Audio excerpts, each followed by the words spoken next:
நமக்கு எல்லாருக்கும் தெரிந்த ஒரு அற்புதமான ஒரு எழுத்தாளர் திரு எஸ்.எல். பைரப்பா. இவர் கன்னட எழுத்தாளர். இவருடைய புத்தகங்கள், இந்த புத்தகத்துக்கே சாகித்ய அகாடமி விருது கிடைச்சது.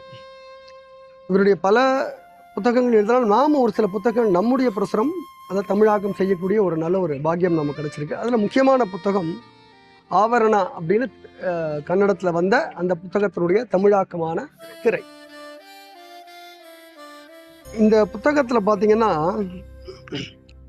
இவர் இது ஒரு நாவல் ஸ்டைலில் கொடுத்துருக்காரு. ஒரு நாவல் மாதிரி இந்த புக்கை கொடுப்பார் சுவாரஸ்யமாக.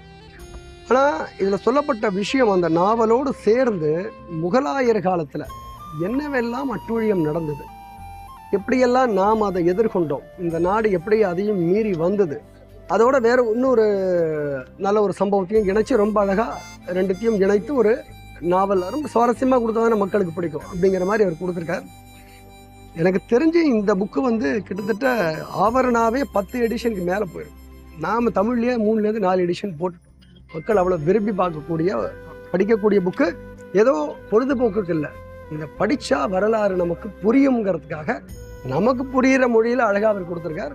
திரு ஜெயா வெங்கட்ராமன் அவங்க ரொம்ப அழகாக இதை தமிழில் மொழிபெயர்த்தாங்க. அதே மாதிரி இன்னொரு புக்கு, அதே எஸ்.எல். பைரப்பாவோட புக்கு சார்த்தா அப்படின்னு, அது கன்னடத்துலேயும் அதே பேர் தான் இருந்ததுன்னு நினைக்கிறேன். நல்ல ஒரு அருமையான ஒரு புத்தகம் இதுவும். இதுலேயும் இப்போ நான் ஏற்கனவே இந்த நாடோடிகள் பற்றி சொன்னேன் இல்லையா, இதுவும் கிட்டத்தட்ட அந்த நாடோடிகள் இதில் வராங்க.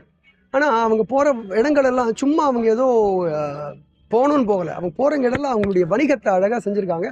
நம்முடைய கலாச்சாரம் சிவிலைசேஷன் எல்லாம் போகிற இடத்துலலாம் ரொம்ப அழகாக அதை அவங்க எல்லா இடத்துலையும் அதை மெயின்டைன் பண்ணி. இதுவும் அதே ஒரு நாவல் முறையில் இந்த புத்தகம் வெளிவந்தது 2017. ஆனால் இப்பவும் அந்த புத்தகம் நாம் இந்த புத்தக காட்சியில் ஒவ்வொரு புத்தக காட்சியிலும் வைக்கிறோம். காரணம் இதுக்கு மக்களுடைய வரவேற்பு இருக்குங்கிறதுனால. அதனால் அருமையான 2 புத்தகங்கள் திரு எஸ்.எல். பைரப்பாவினுடையது திரை மற்றும் சார்த்தா. இதையும் நாம் வாங்கி பெறுவதற்கு நம்முடைய அரங்குக்கு அவசியம் வருவோம்.